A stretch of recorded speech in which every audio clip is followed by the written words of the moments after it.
Welcome to Picks with the Professor, the show where a real statistics professor and his cousin gives you sports betting tips. I'm your host, Professor Sides, and for the latest updates, information, and picks, you can find me on Twitter at Professor Sides, and you can find my cousin Jared on Twitter at Cousin Jared. Today is Thursday, August 11th, 2022, and this episode covers all of today's Major League Baseball games.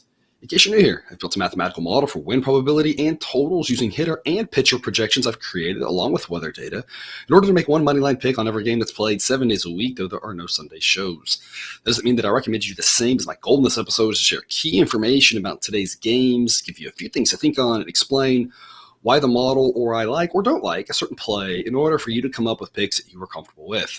I never recommend blindly tailing or fading any pick, but rather to hear the justifications and thought processes to make sure you're fully on board with us or against us before investing your hard-earned money. And as I go through my plays, remember that there are no locks in gambling, so what I'll give you are loves, likes, and leans to indicate our confidence level with respect to scaling wagers. And as always, please remember that good and bad variance will occur, so as much as I'd like to say it'll be profitable each and every day, that is an impossible reality for any gambler. Cousin Jared, first losing day in a long while yesterday. I always talk about good and bad variance. Yesterday, it felt like bad bullpens got to us. You know, we had the White Sox were ahead, and they blew it. The Astros were tied late, stronger bullpen. They blew it. The Twins were ahead, and they blew it. And it's just like couldn't hold the lead, it seemed like, at the end of the game. Yeah, you always mention the good and bad variance will occur. Well, there's been a lot of good variance lately. I was starting to wonder, is there really bad variance anymore? But yes, last night proved that there still is bad variance. So there still is. Yeah, so that the bullpen's letting us down was not fun. But overall, the past couple of weeks have just been great. So no complaints at all. It's and I always talk about, it's been a lot of fun. Unfortunately, today we were talking about this before we came on. But today's slate is there's some money making opportunities for sure. We'll talk about these games, but I mean the quality of today's games is not. I'm glad you're on, because now we can talk about the quality. Because otherwise, if it was just me, I'd be like, well, that's another bad baseball team playing a bad baseball team, and here's how we're going to bet it. But these teams suck. Right. Yeah. Like, this is one of those days where it's like, if the family has been pestering you to get out and do something else, maybe there's some back to school shopping that you need to do or something like that. Go get all of that taken care of tonight. Try to get back in time, maybe catch the last half of the last game of the evening. I think that'll be a good one to watch. But other than that, you've got a little bit of a reprieve today. Yeah. Hopefully you're watching this earlier today. It's a lot of afternoon games, only 2 night games. Like you said, if there's something you got to do tonight, if you're needing to do a little family dinner or, hang out with some friends, or if you just want to, watch a movie or something, tonight's like a great night to try some of that stuff. But again, we'll talk about how we could try to make some money on these games. The quality not as good, but again, always money making opportunities for us. And before we get to those games, some reminders, please hit that like button if you're on YouTube. Also, if you are yet, please consider subscribing or following. It's free. And the only way, assuming you turn notifications on, to ensure you don't miss any of the college basketball, MLB, or college football content that this channel provides. Share with a friend if you know others in the game. Hit us up on Twitter or drop a comment if you're on YouTube. We love those and try to respond to as many as we can. We've also partnered with Horse Racing Today. For those of you who like to play the ponies, you can find their stuff at horseracingtoday.net. They've got a team of 5 people with over 125 years combined experience handicapping horse races. There's an angle they don't know or bias they can't identify. You can check out their YouTube shows or website. The links are in the description. Because, Jared, we're going to start off hot today. 1:05 Eastern start time and A-grade play, and teaser here, the only A-grade play that I keep watching the rest of the show, please. But this is we're going to start with the crescendo here, right here. Yeah. A-grade play on the Phillies here in the afternoon. It'll be a warmer day in Philadelphia, mid-80s to start, upper 80s to close. A slight breeze around 5 miles an hour blowing in. Thankfully, no rain in the forecast for this one. Edward Cabrera versus Kyle Gibson, 2 pitchers to get very similar ratings according to the model. Cabrera, of course, looks pretty good in his 4 outings to the tune of a 2.61 ERA. It's a small sample size, though, and the underlying metrics do say that should be in the low 4s. So he's had some good luck. A good pitcher, but I don't think that 2.61 ERA means a whole lot. Again, slightly above average. Same story for Kyle Gibson, 4.36 ERA, and the advanced metrics say that's pretty accurate. So kind of a wash there with regards to starting pitching, but otherwise the Phillies have a huge advantage. They got it done last night, throwing the model says average. I'm going to say Noah Syndergaard is average at this point. I think we're kind of thinking about him being better, but I mean, he looked very pedestrian yesterday, and given how bad the Marlins offense are, maybe even below average Noah Syndergaard, right? Mm-hmm. Still was able to keep the Marlins from scoring too many runs, and then the Phillies score late.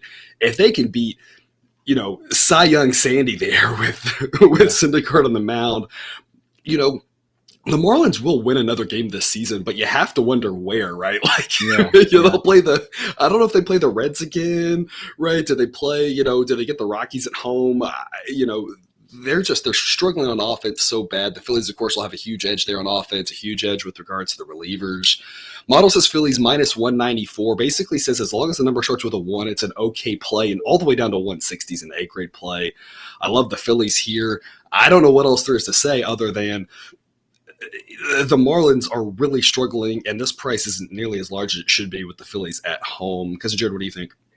Yeah, so Edward Cabrera, fantasy owner here. So I'm the perfect guy. All right. So, yes, he's amazing. So many swings and misses, tons of strikeouts. The problem is he's coming off an injury, and even before that, he was only going to get you about 5 innings, best case scenario. So exact same thing here. He's not going to go long into a game, and then that just favors the Phillies even more. And I'll let everybody else know a little secret about the Marlins here. The Marlins are great in rock fights, but they are not when actual runs can be scored. And this ballpark here in Philadelphia is apt. The weather may be just so today, but this park is apt to scoring some runs. So anytime you get the Marlins playing a team that's capable of scoring any runs, I love to fade the Marlins. So that's another factor in my decision to be on the Phillies here. Yeah, and you talk about the total here. I'm seeing totals of 8. The model says 8.1. I don't know. I feel like it's hard to bet Marlins totals. They've gone over in some games, so they've given up a lot of runs. When people in the comments are, how do you go over the Marlins game? It's like, they can give up some runs, and so we've gotten some over on these Marlins games, but they can go under pretty easily too, because you just never know when they're going to put up a literal goose egg. And so, model says 8.1, totals 8. It feels like a complete stay away total wise, because like you said, if the Phillies work Cabrera's pitch count up, let's say he goes 4 innings, gives up 1 run, and they get to the bullpen. I mean, you could see the Phillies winning like 7-2, right? But you could also see a game where the Phillies win like 2-0. I mean, I don't think that the total really feels like a great investment here. I think really just stick to backing the Phillies is my take here. Yeah, and in honor of Jake, it's not my thing, but if you want to look at Edward Cabrera's strikeout prop, I'm not gonna say that's a bad play. Like blindly, if it's like 6, 5.5, 6, 6.5, you'd probably go the over. Even in 4 innings, he could get that. So I'm not Jake, I'm not the pro, but I just wanted to, in honor of him, mention that. All right, and like we say, we're trying to give you things to think on, right? That it's not so much that we know everything. We're just saying here's some interesting things you can think on before placing your wager. Something to consider there. Like you said, a great strikeout guy and a lot of potential. And like I said, he's looked good so far, and I think he's already gets an above average rating. The biggest issue for the Marlins, of course, is they had a much better pitcher last night and still couldn't get the job done. And we think this price should be a lot higher on the Phillies. So 160 is a great advantage. A great opportunity here. It's an A-grade play for me there. It'd still be an A-grade play at minus 170. Once you get to about minus 180, probably drops to a B. You never know what the number's going to do. But at these numbers, the Phillies are a great investment. At that same time slot, 1:10 Eastern PM, Guardians at the Tigers. Mostly been riding the Guardians, not every day, but for the last month or so, we've been on them more times than not. And the model has actually underestimated how good the Marlins have been. The Guardians have been. They've actually performed better than the model. So it gives me confidence that we're backing the Guardians correctly here, that the model's seeing them fairly well, likes the edges here, likes them again. I've got a B play on the Guardians at minus 153 here. At Detroit, it'll be Zach Plesac versus Garrett Hill. Plesac is just an average pitcher. We kind of talk about him. Say this. I feel like I say the same thing every time with him. I mean, just 4.49 ERA, underlying metrics. That's exactly what he is. He's just an average pitcher. He's going to give you average length, nothing really fancy, nothing special. He can get the job done, and of course, against the bad Tigers offense, an average pitcher should have a lot of success. Yeah. Garrett Hill has thrown 6 times this year, 5.12 ERA. Underlying metrics say it should actually be worse than that, so he's below average. Guardians offense a little bit above average. Relievers are better than the Tigers. Everything points to the Guardians. It is on the road. But I'm comfortable laying a price like this. It's not as good of an investment as the Phillies with regards to the value, as the model says it should be Guardians minus 161. So I like it enough here in the mid to low minus 150s to give it a B grade. If you're eyeing a price like minus 160, that drops to a C grade because you're just paying a little bit more of a premium. But here in the low minus 150s, it's a B grade. If you can get something in the minus 140s, maybe you're talking A grade. But right now, that's not the opportunity available to us. I like the Guardians. I think they get it done here. Don't want to pay too high of a price because baseball's weird. You never know exactly what's going to happen. But the Guardians are a much better team here. Again, a slight edge with regards to starting pitcher and an edge everywhere else. The Guardians should get it done because, Jared, what do you got for us?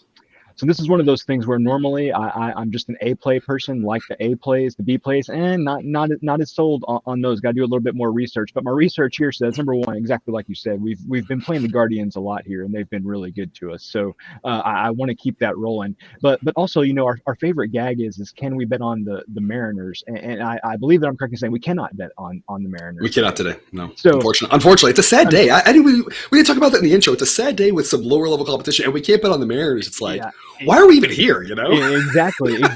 Well, where I'm going with that is my second favorite thing is, can I fade the Tigers? And the answer is yes, I can fade the Tigers today. I have it's just, we've talked about it all season, how everything's just gone off the rails there, letting go of their GM yesterday. So I have no faith in the Tigers at this point. So the fact that the Guardians have been hot, the model's been underestimating them, plus the Tigers have just seemed to have everything go wrong this season. I'm on the Guardians here as well.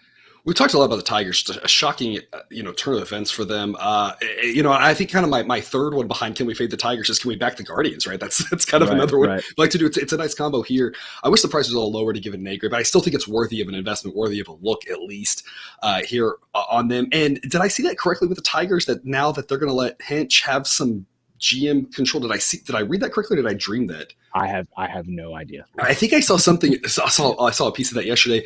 The other thing that's interesting, and maybe we've got some Tigers fans out there who can attest to this or not, but I did catch in one of their broadcasts, they talked about losing a member of their coaching family. They're wearing, or something like the front office family, something that they're wearing patches on their jerseys. And this happened at the start of the season. And the announcers in that game were speculating, I don't remember what team they were playing, but they were playing a team that happened to them and, a season past. And they talked about how it just affected the players and kind of derailed their whole season. And you wonder if that's what's going on. I can't figure out why the Tigers are so terrible. It's not that we thought they'd win 100 games, but based off how they finished those last 100 games last year, we figured they'd be mediocre, and they've just been so bad. You have to wonder there is some random variability aspect of this, and it goes against what the data indicates that, we need much larger sample sizes than we think, and how variability works. And our brains have a really hard time struggling with that. But we're getting to the point where it's like, they're just really terrible. And it's just surprising how bad they are. So you have to wonder what's going on with them. But like you said, if we can take advantage of it monetarily, I guess really that's where we got to be, right? Exactly. Right. Weather-wise for this one, it will be in the upper 70s. Winds will be blowing out at about 10 miles an hour. So, not overly warm there with the ball flying up, but the wind going to help there. Because of that, the model says total of 8.8, and we're seeing actual numbers of 8.5. So the model would indicate maybe to look at the over. Again, I feel like with the Tigers, the same thing with the Marlins, though. You just never know. They can give up a lot of runs. They gave up 7 runs to Tampa I think it was on Sunday in a 0-0 game, and almost got the over exclusively in the 9th inning, right? So you never know when the Tigers can give up those kind of runs, but they could also score 0. So I feel like, again, the model would indicate over, but I don't know with the Tigers. You just never know what they're going to do. Yeah, I think I said this last week when the Blue Jays and the Tigers were playing, that I would play the over if it was anybody but the Tigers. But playing the Tigers over is one of those things where, like, the game starts and you're saying, what have I done to myself? Right. So I just don't like that feeling. So I'm not playing it over with the Tigers. I feel like, and I can't wait for college football season. We're getting close on that. I feel like when we get to college football season, we have the same thing. We're like, it won't be right away, but I feel like we'll start talking about the same thing in about week 4 or 5. We'll be like, why did I back this team again? Like you said, like it'll be like opening kickoff, guy will do something stupid and they'll start off with the ball at the 10-yard line, be 3 and out, and you'd be like, this was a bad idea. It's like the same thing with the Tigers totals. Exactly. Speaking of random things, and you can't get over invested because you never know what's going to happen with baseball. Rangers and the Astros. Tied it up yesterday. When we got to the bullpens, you assume the Astros have an advantage at home. Everything points their direction, and they give up approximately 15 runs at the top of the 10th inning to lose that one. Again, you just never know with baseball. That's why we always have to keep our wagers reasonable. That's why we don't do 9 parlays and put the same team in all of them, because when you think about something like that, right, if you win that game that you put in all your parlays, you still haven't won anything yet. You still need other things to happen to win, but if they lose, you've lost all of them. Right. Baseball is a random sport like that. And we're back on the Astros today. Again, it's all about the price here. It's a B grade play at minus 285. The model says it should be minus 306. So as long as the number starts with a 2, I think it's worth a look. It's a reasonable investment to make. Again, if you want to look run line, save yourself some juice on a situation like last night. Had you got a run line, you would have lost a little bit less. So maybe that's something to look into. Again, I stick to money lines. That's been what's a better situation for me personally. So that's where I'm going here on this one. And it sets up for advantage Astros. Again, it did yesterday, that didn't work out, but I mean, you've got Framber Valdez, who's every bit as good as Verlander is. 287 ERA on the season. Underlying metrics say it should be slightly higher than that, but his advanced metrics are right around where Verlander's are. Having a fantastic season here, should be able to keep this Rangers offense down. A Rangers offense that is a little bit left-handed and switch hitter heavy with regards to their better hitters, and gets a worse rating against lefties than righties. And so that should also favor Framber Valdez here today. Cole Ragans for the Rangers, a lefty. The Astros we talk about should hit lefties better than righties. They definitely lit up Martin Perez the second time around there the other night. They get a boost facing lefties. A lefty-lefty situation here completely favors the Astros. Ragans did go 5 shutout innings in his start last time out, but the underlying metrics would have had his ERA in the 5s. He gets a below average rating. It's not that I think he's going to be bad in the long term. I just don't think he's there yet. Massive Astros everywhere for the massive advantages everywhere for the Astros. I like them here at minus 285. It's a B grade pick. I'm comfortable playing it again until it gets to the 300s. At that point, maybe it's lean Astros or maybe it's just pass. I don't want any part of the Rangers. Doesn't mean they can't win like last night. It's just It's not an underdog that I think is worth that flyer, because everything points to the Astros. You never know when they play one game, but if they play this game 10 times, the model says the Astros might win 8 of those 10. And so if you're going to win 2 out of 10 times, I mean, much better odds than the plus 250 that you're getting on the Rangers for that to be a reasonable investment. Your model says Astros minus 306. Model says total of 8.2. I'm seeing totals actually of 8. Cousin Joe, what do you think? So, Professor, I want to give you an opportunity to give us a little lesson here, because we had this conversation a couple of weeks ago about how every cent around even money, or that, 50-50 probability is, a little bit more valuable. And could you tell us why that 21 cent edge is not nearly as valuable at this price point than it is around that even money or 50-50 area? Yeah, that's a great point, right? Because if we had a situation where I said it should be even money and we were getting plus 121, that would be an A grade play there. And the reason why is you can convert odds to probability. And I had those videos about OddsJam, and they have a calculator that you can do this. It's a fairly simple formula, just to type into your calculator in your phone or Excel.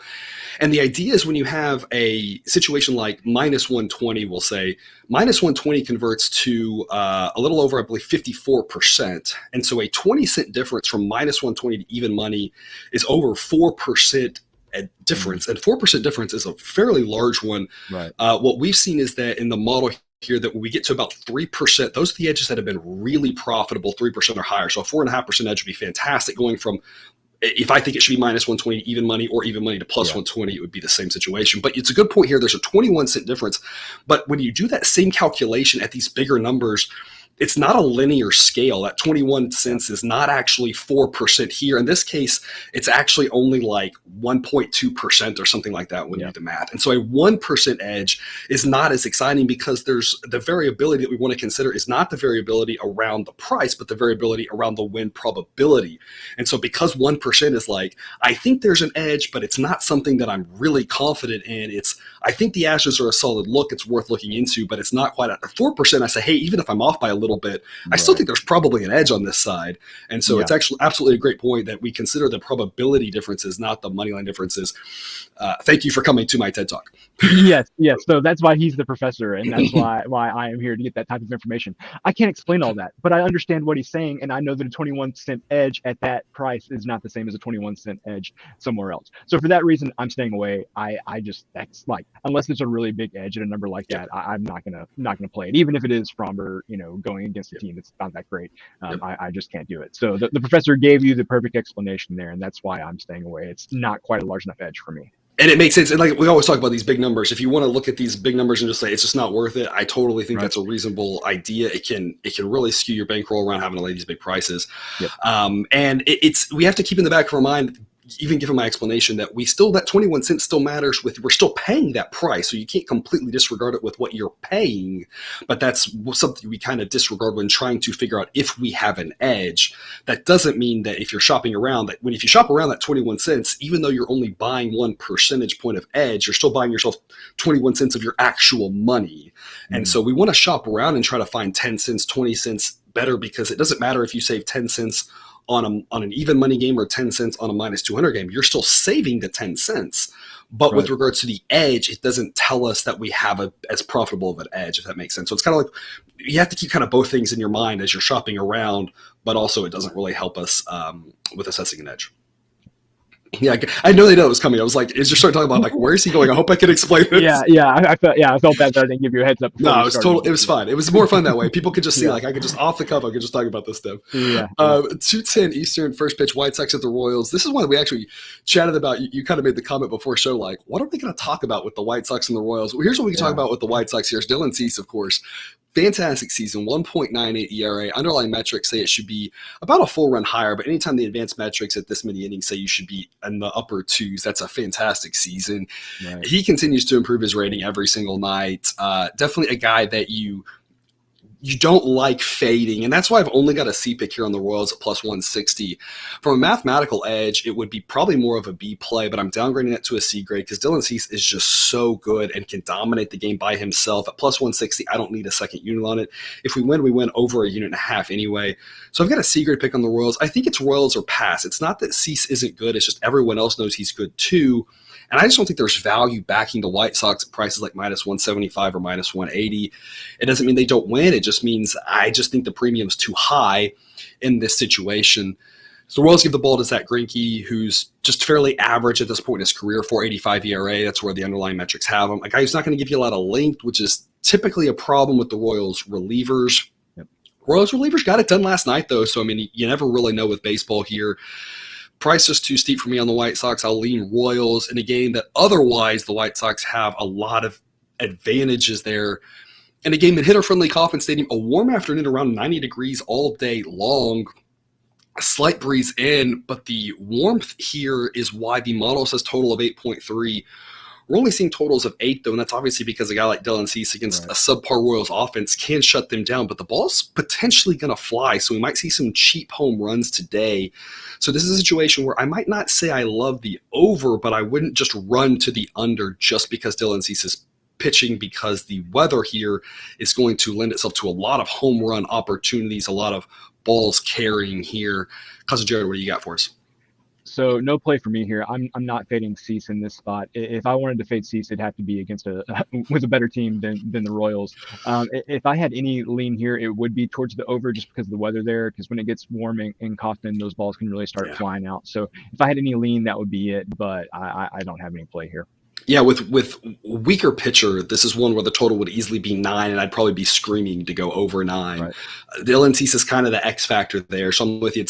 It's kind of it's either Royals or pass, and I think it's either over or pass. And if you say with Cease, I don't want to go over, I think that's a reasonable idea. It's just I think with that weather, like you said, in this game this game feels like if it goes over, it could be one of those heartbreaking overs where you're like, I nailed the under. It's 1-0 in the 7th inning, and then all of a sudden it's 90 degrees and there's like a 6 spot in one inning with 2 3-run home runs, and you're like, how did I lose that under? Like that's what happens with this warm weather. So to me, like I said, it's Royals or pass, over or pass. I'll take a flyer on the Royals there, but I think in the afternoon, I think there's better investment opportunities. So another game with some warm weather, should be some runs. 3:10 Eastern start time. Cardinals at the Rockies. Low 90s to start. We're going to approach 100 degrees in Denver, Colorado by the end of this game. A slight breeze out. We already know Coors Field is a hitter-friendly ballpark. I told you yesterday my favorite over of the day might be in Coors with that total of 11.5, and they just kind of kept putting up runs every single inning, it seemed like, as that one got over. Today, the total is up to 12.5. From usually 11.5. Model says 12.4. So the model thinks that the total is a little bit more accurate, but there will be a lot of runs. There's a reason we've got the total up to 12.5. It's a hot day in Coors. That ball is just going to be, it's just be like a rocket launcher going out of that ballpark today. Dakota Hudson versus German Marquez. Hudson is a 4.20 ERA, but the underlying metrics say it should actually be close to 5, as his rating has dropped well below average. An edge to the starting pitcher here for the Rockies with German Marquez. Does have a 5.18 ERA, but the underlying metrics say it should be in the low 4s. The model likes Marquez a lot more than Hudson, despite their flipped ERAs. Of course, beyond that, the Cardinals have an edge with the relievers. The Cardinals have a massive edge on offense. Model says Cardinals minus 112, so I'll take the Cardinals at minus 110. It's only a C-grade pick.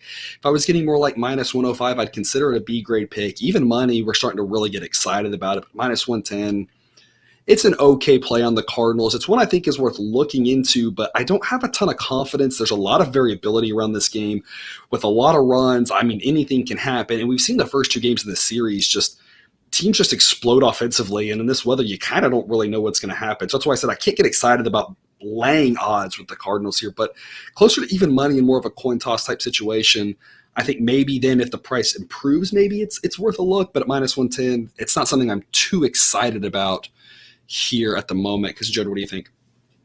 Yeah, so what I would say about this game is this is exactly why the model was built, because I was looking at these games last night, seeing what we had on the slate for today, and I was thinking, why are the Cardinals only minus 110 at the Rockies? You know, the Cardinals had a pretty good series against the Yankees, hung in there with them. The Rockies are the Rockies. You never really fully trust them. Yeah. And so I was thinking, oh yeah, the model's going to say big edge to the Cardinals here, but no, there is no edge on the Cardinals, barely at all.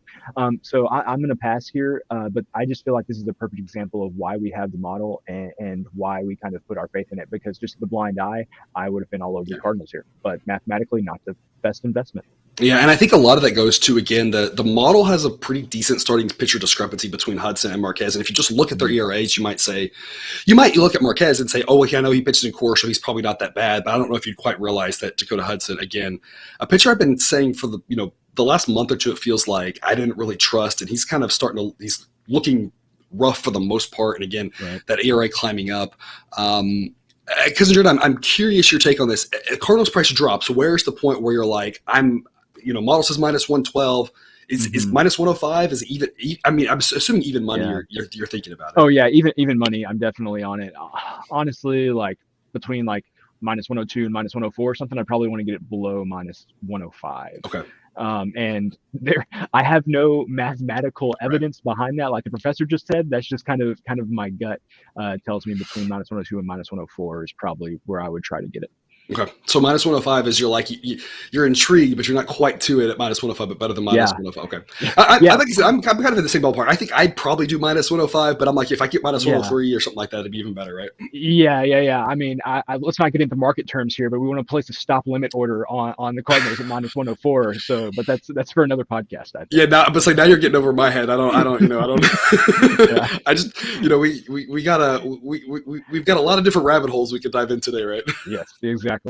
All right, last afternoon game of the day, Pirates and the Diamondbacks. JT Brubaker versus Merrill Kelly. Brubaker's a guy that I like. I think is pretty undervalued here. 4.49 ERA.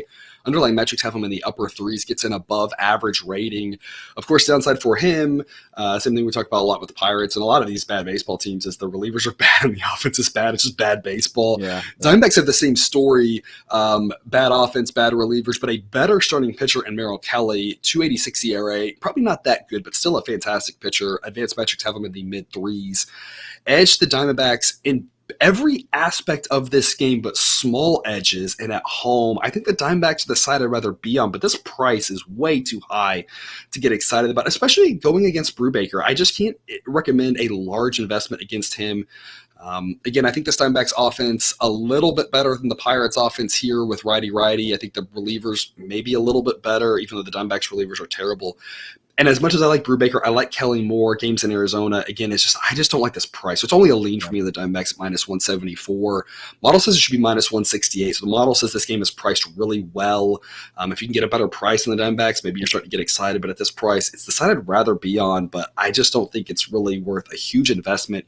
You're paying a premium for Kelly at this point. Unfortunately, we were able to profit off of him earlier in the season, and now I think the numbers kind of catching up a little bit here over the last month or so. A game that the model says again to go over. It said to go over yesterday, and that turned out to be accurate. Again, it says to go over. It says total of 8.4. We're actually seeing a number of 8.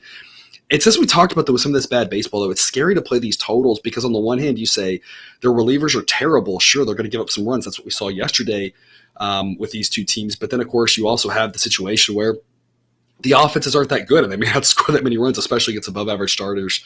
So it's a total market that I just feel like is too much of a question mark for me. I think this game's priced fairly accurate on the whole. What do you think, Cousin Jared? Yeah, so no play for me here. I kind of want to come back around to a couple of things that we mentioned, though. You asked what my buy point was on the Cardinals, and honestly, it wasn't too far from where they're at right now. That's a price that they could actually feasibly get to. Here, it would have to be a lot bigger of a change for me to actually go in on the Diamondbacks. And part of that is just like my personal preference. I have found that I feel good about backing a good team, and the Cardinals are a pretty decent team. I would not feel good backing the Diamondbacks, even if we were to get that same level of edge. So for me, this would definitely have to go below like -160, maybe below -155 before I would really feel comfortable pulling the trigger. So we talked about how much room we need there, and just for bad teams, I just don't like backing bad teams. It's tough because. It's tough because we like Merrill Kelly, and backing him has mostly been profitable. But I'm with you. There is just a level of like, you're paying how much to back this bad team? Like, it's just a steep price when it's like it's like we talked about yesterday, and we talked about every time Alcantara pitches for the Marlins. It's the same thing. It's like, I know he's amazing, but the rest of that team, like, it's hard to really get too excited about it. Exactly. All right, then that takes us to our 2 evening games, 7:10 Eastern first pitch. Orioles at the Red Sox. It'll be a nice night in Boston, mid-70s to start, low 70s to close. Winds will be blowing mostly across in this one. Dean Kremer versus Josh Winkowski. Kremer was supposed to get the start yesterday, I believe, in that rained out game. 3.43 ERA in the season. Underlying metrics a little bit worse than that. Still gets a below average rating, but a guy I think the model might be a little bit underselling. Versus Josh Winkowski in his 10 starts, 4.68 ERA. That's exactly where the advanced metrics have him. Slight edge to the Orioles with regards to starting pitchers. Edge to the Orioles with the relievers. Still have an edge pitching. Of course, the Red Sox have a better offense than the Orioles.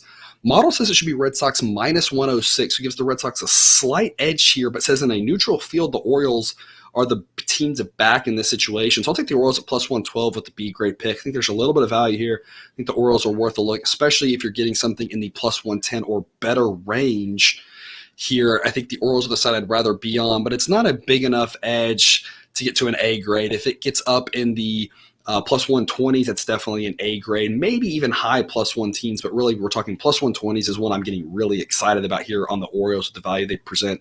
Again, in a coin toss type game, one where I'm seeing totals at 9.5 and the model says 9.8, so it says it's fairly well priced. Maybe go over. Of course, going over 9.5 is always scary in general, given that 9 is so common. But the model thinks there can be some runs in this one with below average starting pitching and a good offense for the Red Sox and Orioles offense that should be able to put up some runs on Winkowski and the subpar Red Sox relievers. Joe, what you got for us? So no play here for me, but my buy point here is probably about +116 or so. This is smaller than the other games that we've kind of talked about, just because we talked about the value around the even money number there. And also, it's just been fun back at the Orioles. It has. This is the stuff that the model can't tell you, that I, as somebody who has no affiliation with the model, I can just tell you, it's been fun back in the Orioles. So, 116 is a low enough number. It's like I might get there, and then I'll have some fun, getting the pull for him tonight. So, +116 is where I would try to invest in the Orioles. So it sounds like we're watching a couple numbers here. We're watching the Orioles, the numbers on the Orange Birds and the Red Birds. If they move about a nickel or so, lots of bird watching tonight. Lots of bird watching today on colors namely orange and red. And if the price moves about a nickel or so, we're starting to get a little bit more excited about those plays. Exactly. All righty, and then the last game, the Field of Dreams game in Dyersville, Iowa. Cubs at the Reds. I feel like there's a lot of things to talk about in this one. First off, how sad are you that they actually made an MLB dimension ballpark for this game, which they did last year as well, versus the Field of Dreams dimensions? I mean, how fun would it have been to play with a field that was like 300 feet or whatever to center field? Like, why didn't we do that? What would the model set the total? I wouldn't even know. We would have no data. We'd be like, I don't know, like 20? Yeah, exactly. And are we convinced it actually isn't 300 to center field? Because last year's game was like 9-8 or something crazy like that. Like, I'm looking at like, and they're telling us that it's MLB dimensions, and I'm like, I don't know. I watched last year's game. Are we sure that's true? Right? Yeah. I think last year's game was a little bit warmer weather. The ball was flying. You had two really good offenses. Tonight, you're going to have two weaker offenses, two subpar offenses in the Cubs and the Reds. And a chillier night. It's going to start off around mid-70s there in Iowa, and we're going to close in the upper 60s, and we're going to have a slight breeze in from right center field around 5 miles an hour the entire night. So the model here says the total should be 8.9. And the total I'm seeing is 9. So the main thing I want to talk about here is this total, because I feel like after last year's game, I feel like everyone was coming into this year's game saying, oh my gosh, we've got to bet these overs or something like that. And my hunch is people are going to see 9 after last year and say, let's go over 9. The model says 9 is actually a pretty good number here with typical dimensions for this ballpark, and it being a little bit of a chillier night and subpar offenses. So model says totals priced well. If you want to play the over, obviously that's fine. It just says don't go too heavy on that because it's not a lock like last year's game. It's a totally different world and two totally different teams and slightly different weather.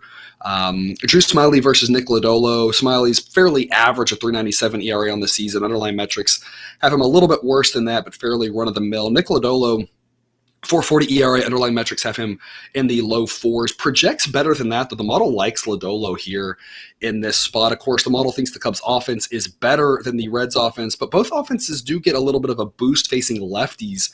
But the Cubs offense against lefties actually rates above average.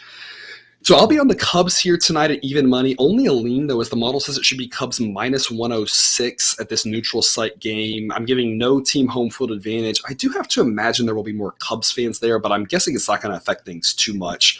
Part of home field advantage is travel. Both teams have to travel, sleeping in your own bed. Part of it's knowing the field. Neither teams know the field. So no home field advantage here, even though there might be a few more Cubs fans there in attendance. Model says Cubs are slightly more likely to win, so I'll take a flyer on them. But it's kind of like we talked about with the Orioles and the Cardinals. It's like if the price was just a little bit better, or even the Guardians to an A play, just a little bit better, we're getting excited about it. If I get to plus 105, especially if I get to plus 110, it's just right now at even money, I can't get that excited about it, given that I think Lodolo is better than Smyly is. And so that's kind of what's holding me to a lean here on the Cubs at even money. I haven't got the Cubs right in ages, but on the season, I'm still profitable on the Cubs money line and run line picks. I'm still profitable on them, but it feels like that's dying quickly. So I don't know how much of that's just random variability over the last week, but the model thinks fairly well priced, but again, Cubs should be the slight favorites rather than the Reds. So I'll be on the Cubs in this one. Again, at even money, though, only a lean. Cousin Jared, what do you got for us? Took the words right out of my mouth. I've got too much recency bias. There's no way I'm backing the Cubs right here. They have not been good to us as of late, but definitely try to watch part of this game. This is like the baseball equivalent of like the Rose Bowl or something like that. It doesn't really matter what the teams are that are playing. The atmosphere, the field that they have set up there is just really cool. So make sure you watch part of this game. But yeah, as of right now, I would tell you don't have to invest in it. Yeah. And like we talked about too, if the price moves up and you get better odds in the Cubs, there's some element to this game that adds extra unknown variability, and plus odds are just interesting because, you saw last year, and it was such a cool experience. The players walking out of the cornfield. I mean, you had to have those players are still human, right? We talk about they don't quite succumb to the pressure because they're used to the pressure, because those guys have been the best player at probably multiple sports than baseball. A lot of these guys were probably also like their star quarterback and the star point guard and that sort of stuff too, right? In high school and middle school and stuff. So, I mean, these guys have had pressure their whole lives, but they're still human with regards to, like, you have to imagine, and I think some of them talked about it, coming out of that cornfield, getting chills, right? Goosebumps, like that sort of thing. And I'm not saying the moment overtakes them, but there's just an extra little bit of, you never really know how that's going to affect, who it's going to affect. Trying to predict that would be foolish. And so it's kind of one of those that tends to make the game more of a coin toss, which again, if you get plus odds, offers value from a betting perspective, right? And so again, if we could get something like a plus 105 on the Cubs, I'm starting to really get a little more excited. Probably jumps to a B grade pick just from the, hey, plus 105 and a who the heck knows how they're going to react to this fairly even type game starts to get me a little bit more interested here. Even money, like I said, I think that's the way I look, but it's not one I'm overly excited about. So at the end of the show, I usually recap my A plays here. Again, started off hot from the start. Phillies minus 160. That is the A play of the day. Only 8 games today, of course. Check the Twitter feed in the sheet. I'll make some updates. If there's any good movements that I think are worth changing up our investments, I will let y'all know about that. Otherwise, Cousin Jared, do you have any parting words for us? Yeah, just a couple of wrap-up things here. So number one, the professor mentioned at the top of the show, give me a follow on Twitter at Cousin Jared. I'll be more active there once college football season gets started. Also follow me on BetStamp, also Cousin Jared at BetStamp. Baseball season, 4.8% ROI on the baseball season so far. 14% ROI since June 22nd. I'm doing something right, people. Can't tell you what it is, but I'm doing something right. So give me a follow there. And then, of course, you want to be there for all of my college football picks as the season gets going. And I know what everybody was waiting to hear me say, 16 days until the start of college football season. Yep. And I do endorse that too, follow Cousin Jared on BetStamp. And the reason why is he – and a lot of y'all have tracked the model and you kind of see it and you're kind of developing your own things and you're kind of figuring out what's working and what's not. And that's fantastic. And I totally encourage that. And I think it's good to see what Cousin Joe does. He says the same thing. He follows it. He looks at it. He knows a lot of things. He has slightly different insights and thoughts and things that he's going to take or pass on than I do. And so it's just, I think, an interesting other look at seeing kind of where he's going with that. Like he said, what he's been doing has been working really well, where he's kind of choosing. He didn't play every game. He's choosing, 3 games this day, 6 games this day, that sort of stuff. And so an interesting extra perspective that can be a supplemental tool here as you're trying to make your picks. And like you said, getting close to college football season, we're talking about where the countdown getting going, having to work on this. The downside, I really wish there was more week 0 games, because we're only going to have a 1 week 0 episode, because we could talk about all of them in one episode. After that, we'll get to the 3 episodes a week. But I feel like that first week we should do the episode and then come back for the second one and be like, wait, but now what do we talk about? Like, I just want to talk about more football since we're here. Right. All right. Well, a lot of good things to look forward to there. That's all we have for you today. Thanks for tuning in to another episode of Picks with the Professor. Reminder to check out the Google Sheet for model picks, projections, and results. You can find that link and more at the website, www.pickswiththeprofessor.com. If you haven't done so yet, please click that subscribe button to ensure all the sports betting content we provide on this channel is dropped right into your feed. I will see you tomorrow, and until then, remember, you can eat your betting money, but please don't bet your eating money.